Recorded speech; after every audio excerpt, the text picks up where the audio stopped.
कि देखो ब्रजवासियों, यदि इंद्र ज्यादा बरसात कर रहे हो ना, आप सब मिलके मुझे छाता की तरह उठा लो। ब्रजवासी बोले भैया ये 7 कोस के गिरिराज कैसे उठाए? यहाँ मेरे गोविंद श्री बाल कृष्ण लाल बड़ी सुंदर भाव प्रकट करते हैं कि देखो ब्रजवासियों, माता पिता गुरु संत और ब्राह्मण और जिसे हम अपना ईश्वर मानते, इष्ट कृपा को, आज्ञा को बस पालन करना चाहिए, सोच विचार ना करें कैसे करेंगे। उन्होंने कहा है तो वो जरूर उठेंगे, उनकी आज्ञा को हमें पालन करना चाहिए।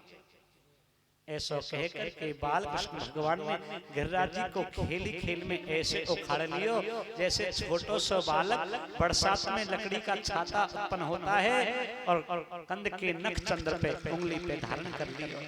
नाम पढ़ो गिरवरधारी, यानी गिरधारी। पूरी गिरधारी भगवान की जय। सभी ब्रजवासी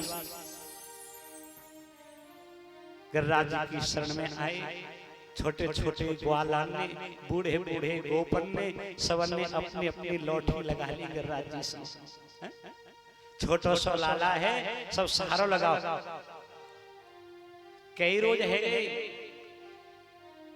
और माँ के लिए तो बेटा बेटा ही होता है, चाहे भगवान ही क्यों ना हो। हा? लेकिन माँ का जो भाव है ना, वो कभी भगवान नहीं देखती। बेशक भगवान हो, उसे तो अपना लाला ही दिखता है। जब कई रोज है गए तो माँ यशोदा ब्रजवासी से बोली, अरे मधुमंगल, अरे सुदाम, अरे तोसल, देख मेरे लाला कई रोज हो गए, तुम यहाँ थोड़ा विश्राम करा दो। तो एक छोटा सा ग्वाला जाके हमारे कन्हैया ते बोलो, लाला देख तो कई रोज है गए तो सस्ता ले, हम गिरिराज जी को हम संभाल लेंगे। भगवान ने कहो तुम संभाल लोगे ना? कि हाँ बिल्कुल, तू चिंता मत कर।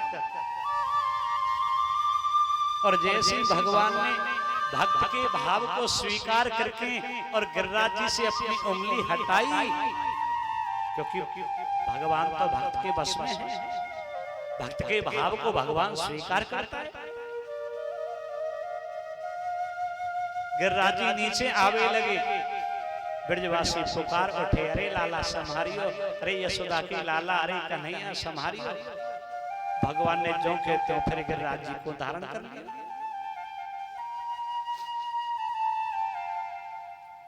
अब वे ग्वाला सखा बोले, चोरे कान्हा भैया बड़े आश्चर्य की बात है, हम तो यही समझ रहे कि हम सबने मिलके गोवर्धन को उठायो भयो है,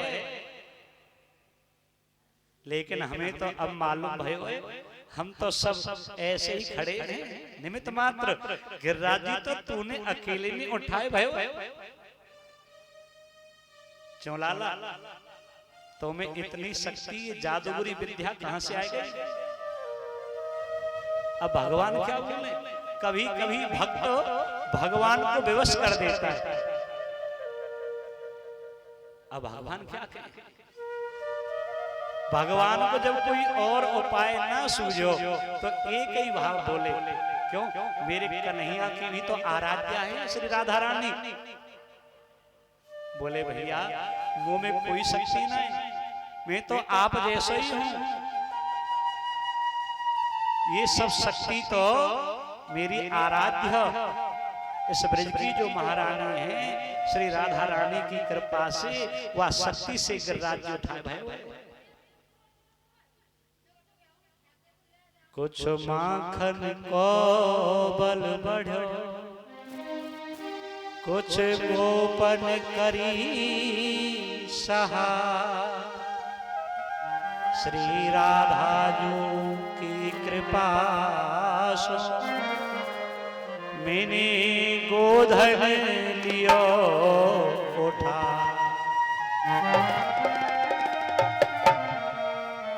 भैया आपको सहयोग और राधा रानी की कृपा से गिरिराज जी उठे भाई। अब मेरी अपनी कोई शक्ति नहीं।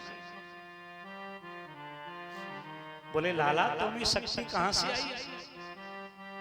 भगवान बोले भैया मेरे जो इष्ट है ना गोवर्धन, इनके मैं रोज भोग लगाऊं, रोज नमन करूं, रोज वंदन करूं, तो इन्होंने प्रसन्न होकर मुझे एक मंत्र दे दियो कि इस मंत्र को जाप करतो भयो, तू जा देखेगो या तो जो कोई देखेगो वह की शक्ति तेरे अंदर आ जाएगी। ब्रजवासी बोले चौरे छोरा लाला कन्हैया, पहले तेने माखन चुराए, फिर तेने चीर चुराए, अब तू शक्ति भी चुरावे लगे। 7 दिन 7 रोज गिरिराज जी को भगवान ने धारण किया और मेघ हार गए, थक कर के लौट गए इंद्रलोक। आज भगवान ने गिरिराज जी को स्थापित किया और ब्रजवासी जब ब्रज में पहुंचे, गोकुल पहुंचे, वृंदावन, तो देखा कि नंदगांव में रज उड़ रही है, धूल उड़ रही है।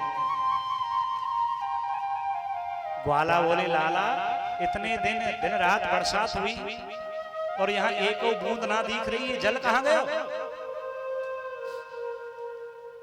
भगवान बोले या सब जल को गोवर्धन पी गए भैया। क्यों? गिरिराज जी ने कितना भोग लगायो? अरे लाला भैया तो एक बता में कान्हा भैया, टोकरा की टोकरा, परात की परात, कढ़ाई की कढ़ाई, छबरा की छबरा, भगोना की भगोना, अखंड भोग लगा भैया। तो काऊ ने पानी पिलायो? अरे भैया, अरे कृष्ण तो सांच बता भैया, हम तो पवाते पवाते इतने थक गए, पानी पिलावे को ध्यान ही ना रहो। तो भगवान बोले तो भैया जो जितना खावेगो उतना पीवेगो भी तो सही, या सब जल को हमारे श्री गिरिराज जी महाराज पी गए। लेकिन ये जल गयो कहाँ?